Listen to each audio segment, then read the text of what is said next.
All right, these are the answers to our geometric sequence worksheet. So we start with recursive formula, which tells you the first term. So we'll put 10 on the line first, and then it even tells us the pattern.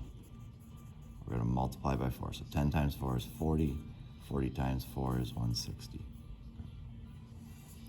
Here, our first term is 80. Our pattern is 1/2. So we're going to take half of that, 40. Take half of that, 20. Okay. Here we have it in explicit form, and what we have to see is this is the 0 term. Okay. So it's the term that would come before the first term, right? And this 5 is our pattern. So if I multiply by 5, we'll get 15. Multiply by 5, 45. Multiply by, 75. And then multiply by 5 again, and we're going to get 375. Okay. Over here, 20 again is our 0 term. So that's what appears before. And then we're going to cut it, divide by 4. So if I divide that by 4, I get 5. If I divide by that by 4, I get 1.25. If I divide that by 4, I get 0.3125, I believe. I'm doing that without a calculator, but I think that's correct. All right.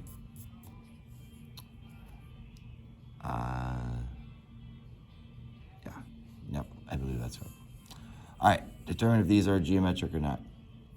Look and see what the pattern is. In this case, we're multiplying by 3, multiply by 3, multiply by 3. Because we're multiplying, we would say yes. As long as you're multiplying or dividing to get from term to term to term, then you're geometric. In this one, we're subtracting 100. So this would be a no. This one is dividing by 2, dividing by 2, dividing by 2. So yes, as long as you're multiplying or dividing to get from term to term, then we are geometric. Okay? Now we get to here. And again, in a recursive, the first term goes right here. The pattern goes here. To get from here to here to here, we are multiplying by 4. Okay. And in explicit, what we want is, again, the pattern goes in here, but this is going to be our 0 term. So in other words, what would have been right before this? And right before this would have been 3/4 or 0.75.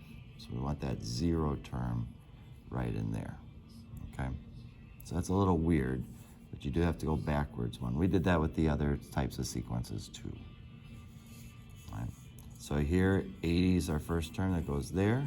Our pattern is dividing by 4, so we'll put 1/4 right there. Okay? Pattern goes in the parentheses. I want my 0 term. So if I go back 1, I'm actually going to multiply by 4 this time and get 320 for that. And then same thing here. My first term is 2. The pattern is times -4. So -4 goes inside there. I want my 0 term. So if I come back 1, instead of multiplying by -4, I divide by -4, and I'm going to get a -1/2 right there.